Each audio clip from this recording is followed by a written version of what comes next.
retomar.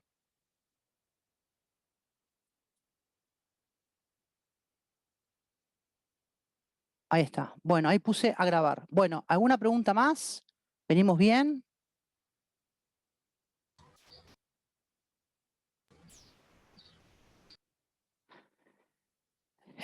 Después, bueno, Haber, yo les decía que después va a plantear la cuestión de la movilidad. Vamos a ver en una clase el tema de movilidad desde otra perspectiva, pero esto quizás nos puede repensar las categorías que utiliza Deleuze y Guattari, ¿no? Cuando habla de la movilidad. Pongo movilidad e inmovilidad porque él, les aclaro, va a definir que uno puede estar desterritorializado en la movilidad como en la inmovilidad, ¿sí? Uno puede vivir en esta idea que decía Doreen Massey, ¿no? Cómo hay sectores de poder, grupos sociales de poder que pueden generar la inmovilidad de otros, ¿sí? Y las condiciones de otros, ¿no? Cuando veamos la idea del gueto, que hay una mirada muy mediática que el gueto es una elección, que la segregación espacial es una elección de vida, vamos a ver cómo hay actores, cómo hay procesos económicos, sociales y políticos que van a generar esos procesos de desigualdad y de exclusión. Entonces, él cuando habla de movilidad, dice, bueno, ¿de qué sujetos hablamos cuando hablamos de movilidad? ¿Es lo mismo un pobre, un turista, un empresario a la hora de moverse? ¿Los procesos que lo acompañan son los mismos? ¿Sí? Entonces, ahí él lo que va a plantear es definir primero, bueno, como qué entendemos por territorio, también qué entendemos por qué tipo de actor se está moviendo. Y él va a hablar de tres, del Guattari: el nómade, asociado más a lo posmoderno, que el nómade puede ser una persona que viaja constantemente, ¿no? Que tiene la posibilidad económica de moverse.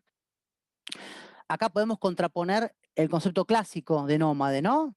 ¿Sí? Donde no sé, los inuit, vamos a ver en una clase posterior que Tin Ingold habla de los inuit, estos esquimales, y expresa cómo se mueven en el territorio, cuáles son las lógicas, qué marcas dejan en el territorio a la hora de moverse, porque hay una espacialización en la movilidad en estos inuits, ¿sí? Pero acá Deleuze y Guattari habla del nomadismo como un proyecto de la posmodernidad, de sectores que se pueden mover todo el tiempo, ¿sí? Turistas, grandes empresarios, como habla acá, los grandes businessmen, que son los grandes millonarios, ¿no? Que es interesante, no sé si le llevan esa parte. Él dice, tiene una gran capacidad de multiterritorialidad, de una topoligamia, el amor a los espacios, pero cuando viaja, viaja a lugares exclusivos, se va a encerrar. ¿Sí? Es interesante esto, ¿no? Tiene la posibilidad de moverse, pero se van a hoteles exclusivos, lugares exclusivos, espacios exclusivos. Entonces ahí es interesante, ¿no? Hay una idea de movilidad y de autoexclusión, por así decirlo. Después están el vagabundo, que son los sectores marginales, ¿sí? Y el migrante, que el migrante, lo que dice Hasber, que el migrante es un desplazado, un marginal, pero que busca integrarse. Por ahí el vagabundo no tiene esa posibilidad de integración, porque ya está excluido y está marginado. Nada, son categorías que me parece interesante también para dividir el concepto de migrante, ¿no? Entender que también hay relaciones sociales y económicas en las movilidades. Bueno, y el pobre acá, que el pobre lo asocia a una aterritorialidad, ¿sí? Tiene experiencias por ahí de movimiento, pero de supervivencia, ¿sí? Entonces me parece interesante, por un lado, las tres categorías de arriba y las dos categorías que están más asociadas a lo socioeconómico. Esperen que se me tildó la...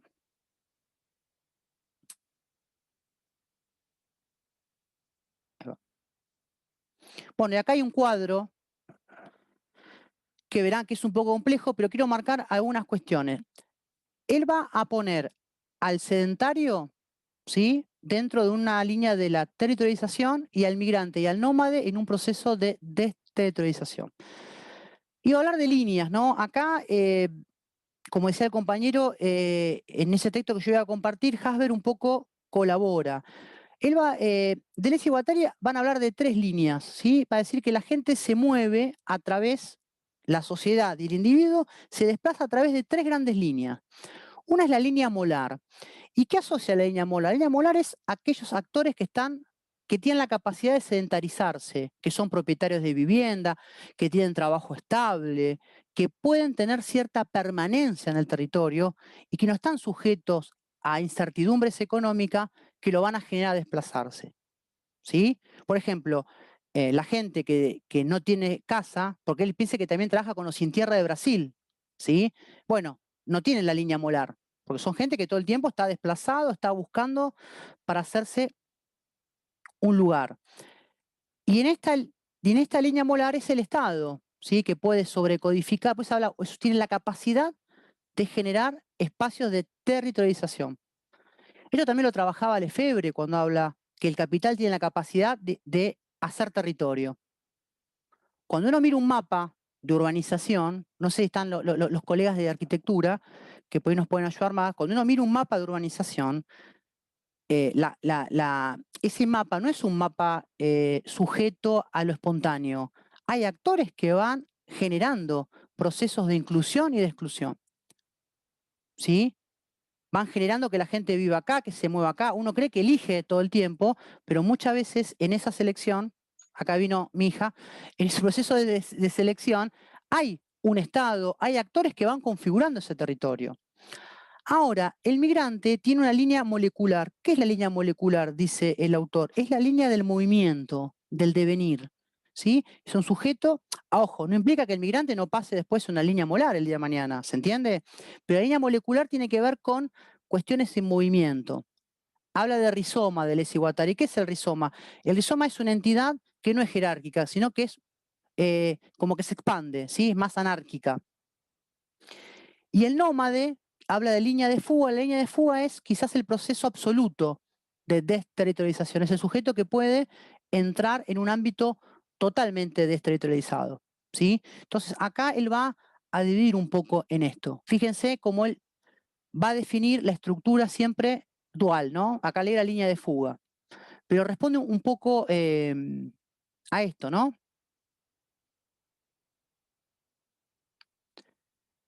Y acá, que está relacionado también, Deleuze y Guattari, el concepto de desterritorialización no es negativo para los autores.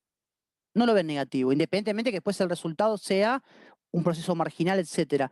¿Por qué? Porque para ellos es un proceso natural, es un proceso combinado donde el territorio se va, ¿sí?, modificando para todo el tiempo registrar nuevas transformaciones.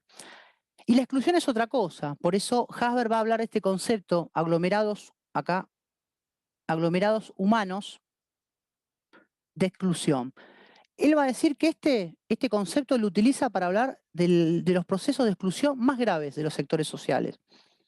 ¿Sí? Por Isaac Asasen habla de los favelados, hay autores que van trabajando ciertos conceptos o categorías extremas de situación de desigualdad.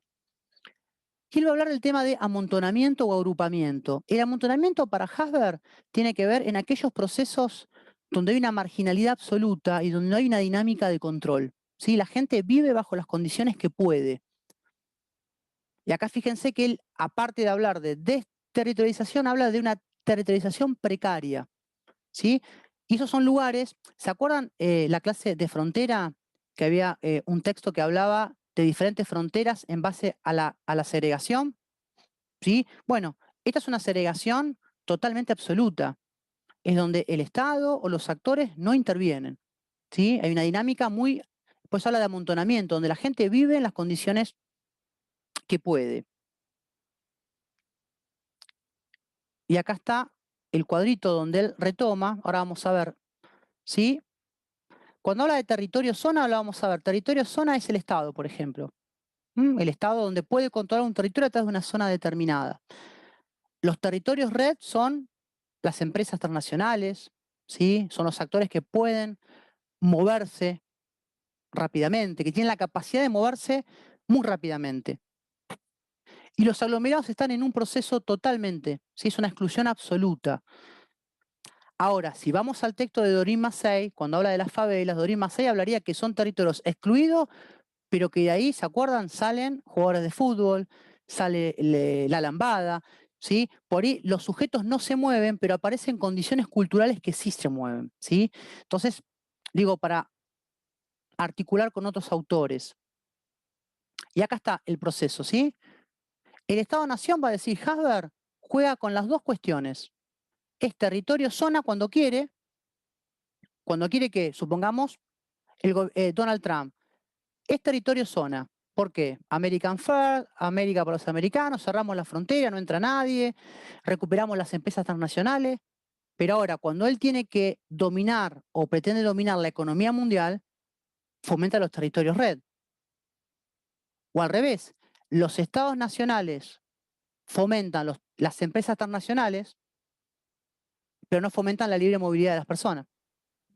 Juan, Sí, no, digo que claro ejemplo de eso que vos estás diciendo de que a veces es territorio zona y a veces territorio red, por ejemplo, ha sido la renegociación del Tratado de Libre Comercio de América del Norte, sí, donde, o lo que es, en realidad los tratados de integración regional, que buscan justamente una facilidad en la movilidad del capital, ¿sí?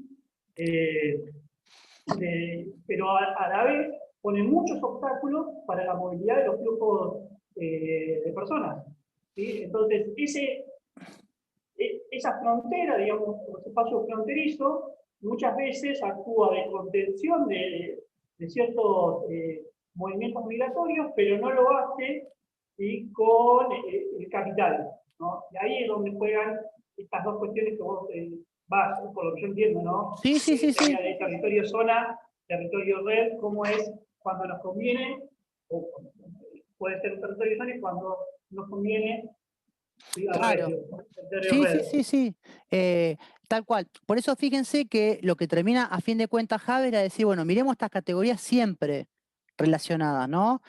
El territorio zona o el Estado-Nación que siempre está en crisis en algunas cuestiones, pero en otras recrudece la cuestión de la frontera, ¿sí? Es una frontera selectiva, ¿sí? Es abierta para los grandes capitales financieros, pero es cerrada para la migración limítrofe, ¿se entiende? O Estados Unidos, ya estamos con el ejemplo, fomenta el libre mercado, pero pone restricciones a América Latina cuando tiene que negociar con los capitales chinos. ¿Sí? Entonces digo, bueno, fomenta a los estados que se abran, por eso digo, lo estriado y lo liso todo el tiempo también va jugando, ¿no? Fíjense, un territorio red, que sería un espacio liso, abierto, ¿sí? Donde la trayectoria del mercado tiene que abrirse, pero necesita de un espacio estriado que configure esas cuestiones. El mejor ejemplo es cuando el proceso de globalización, como dice Renato Ortiz, que es un sociólogo brasilero, es un proceso de hegemonía en el territorio. ¿Por qué? Porque la globalización a través de los grandes capitales construye canales productivos en los territorios, pero que son canales productivos selectivos. No hace un desarrollo a todo el territorio, sino que va estriando ciertos lugares a consideración de su desarrollo, ¿sí? y, y va permitiendo que sea liso para el flujo financiero de su sector de capital, ¿sí? Entonces, todo el tiempo voy poniendo ejemplos como para ir pensándolo, ¿no? Cada uno con su campo de investigación pensará dónde puede encontrar estos conceptos representados. Juan, un ejemplo podría ser la empresa Boeing, digamos, que por ejemplo tiene su centro en Estados Unidos, pero fabrica las butacas en el sudeste asiático en algún país, Sí, o parte de la envergadura de los aviones en otro lugar y demás. sí, ahí Haber lo que va a plantear es va a hablar más de una relocalización territorial. Va a decir, bueno, por eso puede ser o no, pero sí, eso también va a jugar un poco en la configuración de las redes. Y después acá, bueno, va a hablar de Al Qaeda, va a poner el ejemplo de Al Qaeda. Bueno, lo escribió cuando estaba Al Qaeda, ahora ya no está más, está ISIS, pero él va a plantear cómo Al Qaeda, que es interesante, ¿no? Primero, Al Qaeda funciona como célula multiterritorial. Al Qaeda tiene la capacidad de funcionar en diferentes territorios y activarse de manera simultánea, ¿sí? Que eso es muy también, tiene que ver con una territorialización que es colectiva. Ahora, también lo que va a decir que Al Qaeda, que es interesante, es que tiene la capacidad de tener una red mundial desterritorializada todo el tiempo, pero que a su vez tiene formas de territorio zona. ¿Se acuerdan cuando nos pasaban después de las Torres Gemelas que Al Qaeda estaba en una caverna, en una cueva estaba, ¿no? Estaba en una cueva, pero tenían la capacidad de estar territorializado. Bueno, si leen el texto, él va a analizar un poco la lógica de Al Qaeda en estos términos, ¿no? Pero también tiene un territorio red ¿Por qué? Porque está en muchos territorios. Tiene una red financiera de abastecimiento económico, porque tiene que comprar armas, pero a su vez funciona en territorios, zonas que son una caverna, bajo tierra, digo, hay una lógica interesante también ahí. Bueno, y acá está, después va a definir los territorios y la red, ¿no? El territorio introvertido, centrípeto, que responde hacia adentro, que tiene límites, y después la red que es extrínseca, extrovertida, centrífuga, bueno, reticular, que es que funciona en red, ¿no? Que puede extenderse, pero lo interesante es que esta visión dicotómica es dicotómica, pero también es compartida. Y el mejor ejemplo es el ejemplo de, como puso Hilario, los estados, ¿no? Pero bueno, acá van a encontrar diferentes cuestiones. No sé, el territorio van a hablar de arraigo, pero cuando veamos migraciones, el texto de Arjuna Padurai, a Padurai va a decir que en realidad uno en un mismo territorio también puede estar desarraigado. O a través de las redes de conexión, uno en el territorio también puede estar conectado. Por eso repito, depende del autor, vamos a encontrar discusiones teóricas, ¿no? Pero para mí lo de Haber que hace interesante es discutir operativamente los conceptos para después llevarnos a un campo de debate más articulado. Bueno, nos queda algunos temas, no sé si acá hay alguna pregunta. Pido disculpas porque, repito, tuve que adaptar el seminario a 2 horas, pero yo voy rápido, pero bueno, la idea es después que sigamos en otro espacio, cualquier cosa.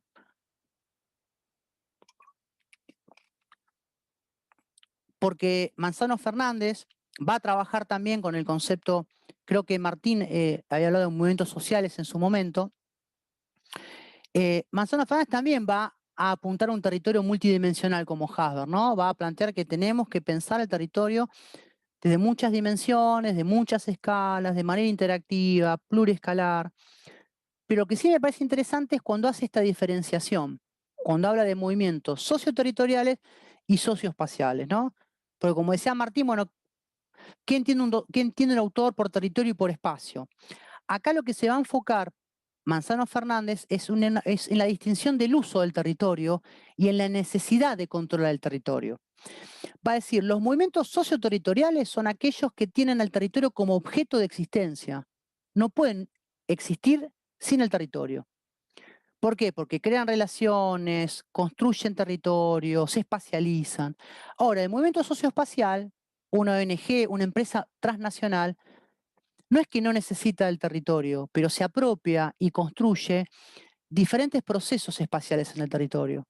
¿Por qué? Porque un movimiento social ocupa un territorio, pero una empresa transnacional se mueve, ¿sí? Supongamos, el agrobusiness. El agrobusiness arrienda tierras a nivel mundial. Bueno, si una tierra no le sirve, tiene otra, ¿sí? La lógica es diferente, ¿sí? Entonces, el movimiento socioterritorial va a ser aquel donde el territorio es objeto de existencia de ese actor. Y el movimiento socioespacial es donde no existe, el actor no existe a partir de un territorio, ¿sí? Tiene una capacidad de abstracción, de movilidad, que no depende, ¿sí? Exclusivamente del territorio. Ahora, que usa el territorio, lo usa, ¿sí? Porque una ONG como Greenpeace no tiene un territorio, pero bueno, cuando va a cuidar los mares, a pelear por bueno, hay un proceso de maritimización o territorialización de los mares, como diría Brunel. Hay algo ahí, pero no depende exclusivamente de la existencia de un territorio. Acá. Y dice que lo explicamos a través del concepto de proceso geográfico. Claro. Hay que hablarlo en esos términos.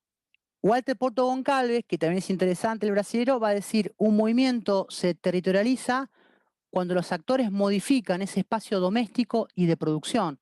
El movimiento social se apropia y también lo carga de un sentido y de un registro, ¿sí? Político, cultural, bueno, ahí está la existencia del territorio, ¿sí? Depende del territorio para existir como movimiento. No sé, un movimiento, si se quieren, aborigenista, un movimiento sin tierra de Brasil, ¿sí? Bueno, y acá conceptos que se trabajan mucho, que tiene que ver con el concepto de SAC, de territorialidad, ¿sí? Donde SAC va a plantear que la territorialidad es la capacidad de establecer reglas espaciales en el territorio, ¿sí? Un poco como lo planteó Omar Tobío también, que ya lo vimos. Y acá Civecchi es un autor que sistematizó 6 elementos en común que tienen todos los movimientos sociales. Para Civecchi, todos los movimientos sociales que él ha investigado, y él ha trabajado bastante, ha trabajado los movimientos sociales latinoamericanos en dictadura, en democracia, él va a decir que hay 6 elementos en común. Y acá está bueno entender cómo el territorio va a ser vital, un poco en los términos de Manzano Fernández. Todo movimiento social se territorializa, tiene un anclaje territorial. El concepto de anclaje implica arraigarse a un territorio, ¿sí? Material, simbólicamente. Todos tienen una búsqueda de autonomía y autoorganización. Bueno, depende de un territorio para tener autonomía, ¿por qué? Porque ahí despliegan economías alternativas, organizan economía de supervivencia. El barrio es una entidad también de autoorganización. Bueno, revalorizan la cultura de identidades, las comunidades aborígenes recuperan la cosmovisión de la naturaleza, hay un fuerte espacio simbólico, la cuestión de la relación con la naturaleza, que es distinta también. Bueno, y nueva forma de participación. Bueno, acá Civecchi, si les interesa, Civecchi va a plantear un poco estos elementos y que van a estar un poco en clave en el rol importante que tiene el territorio, ¿sí? Para estos actores. Acá es un ejemplo muy, muy burdo, pero bueno, podemos ver cómo este proceso de reestructuralización se da en los movimientos sociales, ¿no? En la década de 90 en Argentina, cuando existía la fábrica, se tomaba la fábrica. Cuando la fábrica se cierra, esa entidad de la fábrica pasa a la ruta, ¿sí? Ahí el territorio juega una lógica también interesante. Si yo tomo la fábrica, estoy cortando el circuito de producción de la fábrica. Si no tengo la fábrica, corto la ruta y no corto el circuito de producción, corto el circuito de circulación de los bienes y servicios que producen la fábrica. Y cuando la ruta me sacan, porque hay una inestabilidad para contener el territorio, es el barrio el que va a traer todas estas dimensiones nuevas al territorio. Esto lo trabaja Maristela Svampa, ¿sí? Pero bueno, fíjense cómo estos procesos del territorio es vital, ¿sí? Si basamos la mirada de Manzano Fernández, son movimientos socioterritoriales, porque el territorio es vital, ¿sí? En cada una hay diferentes apropiaciones, ¿sí? En algunas se mantienen, en otras aparecen nuevos registros, ¿sí? Ya el barrio no corta el flujo de bienes y servicios, al contrario, genera un territorio alternativo a la economía, un territorio alternativo a la política. En cambio, entre la fábrica y la ruta hay todavía una idea de trasladar algunos condicionantes. Y para cerrar, Jeff Malpass tiene un texto muy interesante, es un filósofo, donde bueno, nos va a criticar un poco a los geógrafos, y va a decir que hay una mirada un poco acrítica de los conceptos que trabajamos. Él va a plantear algunas cuestiones de lugar y espacio, donde lo va a diferenciar, ¿sí? Que es interesante. No lo amplío porque no va a dar el tiempo, pero después si quieren se los comparto. Está Castel con el famoso libro que trabaja los espacios de los flujos, también donde Castel va a hablar del rol de los flujos en el territorio, pero va a hablar de soportes materiales en esos flujos, ¿sí? Los circuitos electrónicos, los nodos de poder, tienen una entidad espacial, ¿sí?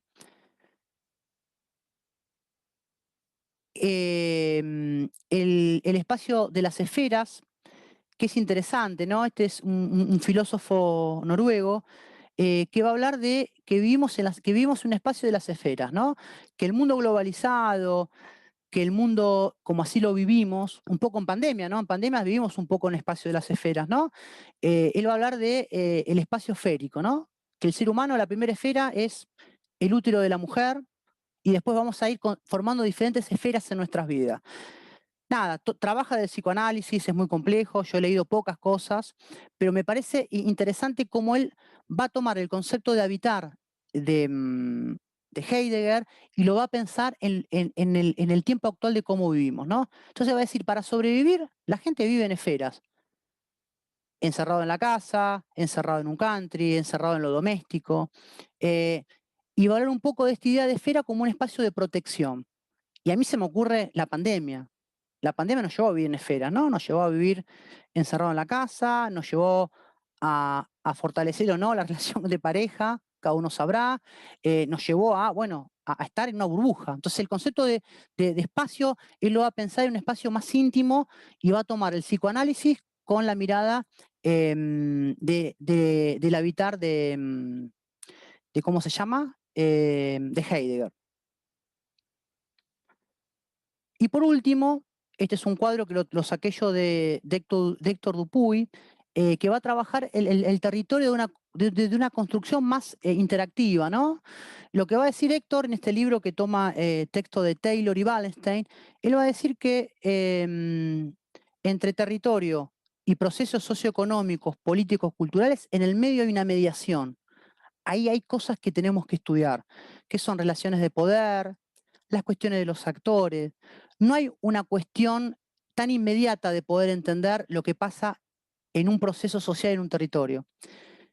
¿Se acuerdan lo que decía Bourdieu? Del espacio social al físico hay una turbulencia, hay algo. Bueno, me parece interesante esa mirada intermedia de poder entender cómo lo político, lo económico, lo cultural se plasma en el territorio. Ahí tenemos que meternos en un eje intermedio, que es mucho más complejo que decir, bueno, esto está acá, esto está allá. Hay algo, hay una columna intermedia que tenemos que tratar de analizar y de entender. La idea de campos de Bourdieu, decís vos, Juan Cruz. Claro, la idea de campos también, puede ser, sí. Hay algo en el medio. Inclusive otra cosa más, digo, los procesos sociales, económicos y políticos nunca se dan sincrónicos en el territorio. El mejor ejemplo en Argentina es la década del 90, cómo el proceso de privatización y neoliberalismo, la configuración territorial no se dio inmediatamente. Hay procesos como ahora, cuando termine el COVID, todo el impacto que estamos viviendo, vamos a ver en 2 o 3 años ciertos impactos también, ¿no? No hay una sincronía temporal entre procesos sociopolítico, cultural, económico y territorio. Entonces la dimensión temporal también es interesante verla ahí. Bueno, por mí hasta acá.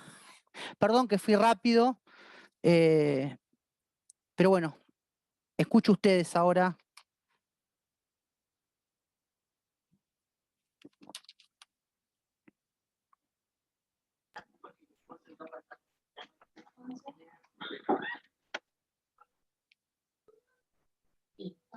Juan, Sí, se puede pensar entonces al territorio en tensión, en disputa siempre. Se ven esos intersticios de multiespacialidades, se puede decir.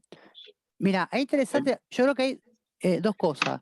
Según Hasber y muchos autores, la mejor mirada del territorio es identificarla con estas relaciones de poder. Y le va a decir que quizás es la mirada más integracionista que nos puede ver para entender un poco más. Y la cuestión de la escala y los actores, como diría el texto que vimos de Lira Bulogot, depende del objeto de estudio y en la medida que queremos seguir la cosa. Muchas veces nos va a llevar a seguir el objeto de estudio y vamos a ver que está asociado a otras cuestiones. Después los intersticios me hace acordar a la teoría de estructuras de oportunidades de Tarrow, ¿no? Que también tiene que ver cómo a veces hay intersticios políticos que permiten que haya agenciamientos nuevos de los actores. No es lo mismo un movimiento ultraderecha que un movimiento progresista. Sí, digo, va a generar que los actores también se manejen de diferentes maneras. ¿Sí?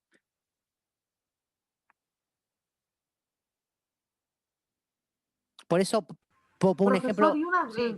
pregunta que hago.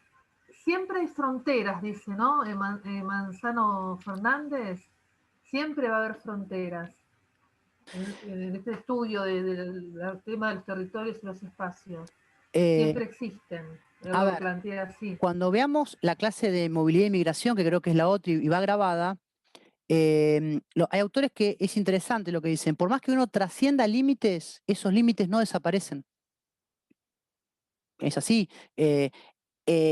Uno lleva el límite en su cuerpo, en su condición de afro-norteamericano, en su condición. Entonces, la frontera va a existir siempre. Y cuando aparece, y lo vamos a ver en migración, cuando uno trasciende una frontera, un límite, aparecen las categorías. Aparecen las categorías del Estado, aparecen las categorías de los actores. ¿sí? Porque uno, cuando trasciende una frontera, es inmigrante, ilegal, no es ciudadano. Fíjense todas las características que aparecen. Esas categorías lo que están dando son fronteras, están dando condicionantes, ¿sí? Entonces las fronteras, yo coincido que las fronteras no desaparecen nunca. Y sobre todo cuando uno trasciende un límite, el límite nos acompaña. Eso lo vamos a ver, creo que es la clase que viene, me parece, que vemos movilidad. Pero bueno, tiro esa... Es pensar en fronteras fijas y fronteras móviles, ponele. ¿No? Bueno, hay esta idea de la soberanía móvil, de la frontera móvil. Por ejemplo, los inuit, como vamos a ver con Tiningal, la frontera es el inuit. El propio movimiento es la frontera del inuit, que se mueve. Bueno, ellos dejan marcas en el territorio, dejan registros, hay una memoria en los recorridos. Bueno, el movimiento es el inuit.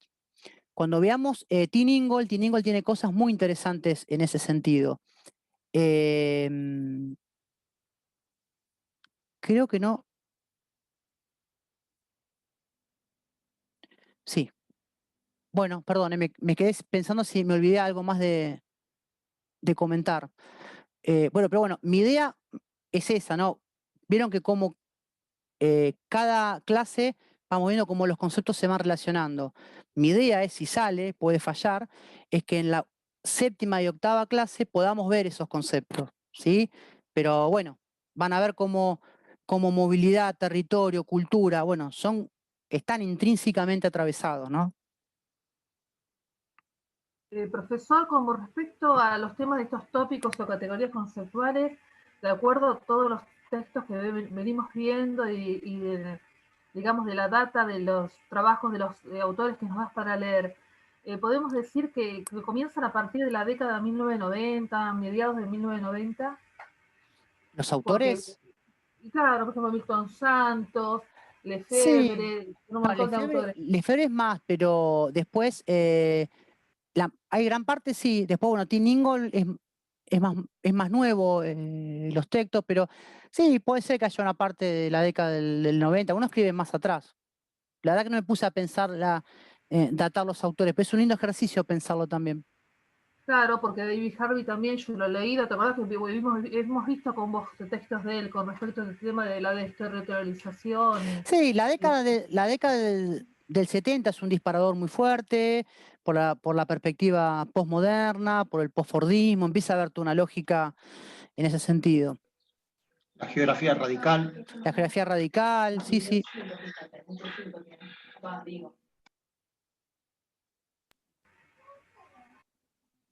Ahora a los adolescentes le cuesta un montón. Yo les di a los chicos de cuarto un texto corto de Manuel Castells sobre la globalización en las redes, y vos sabés que tenían mucha dificultad para la comprensión lectora del texto.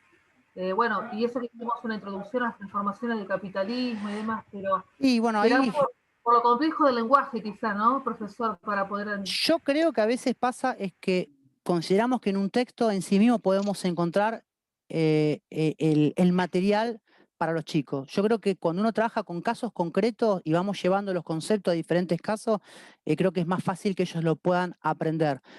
Lo mismo que ahora, uno habla de Deleuze y Guattari, esos conceptos, si uno no los baja y no los va transfiriendo a los campos que trabajamos, son muy abstractos, ¿sí?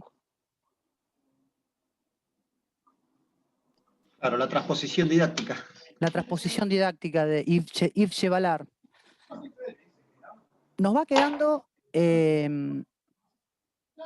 poquito, me parece, un minuto. No sé si quieren que enganchemos un poquito más para cerrar, 5 minutos más y volvemos a entrar y hacemos un cierre. Yo no tengo problema. Si quieren, hacemos lo siguiente. Se corta y aquel que pueda, lo espero un ratito más, en una sesión más de un ratito. Yo después al cortar a la noche voy a subir los videos grabados, el Power, el texto que me compartió el compañero, y ya quedamos para la semana que viene la clase asincrónica de movilidad, creo que nos toca. ¿Sí? ¿Les parece que hacemos así? El que corta y quiere engancharse un poquito más.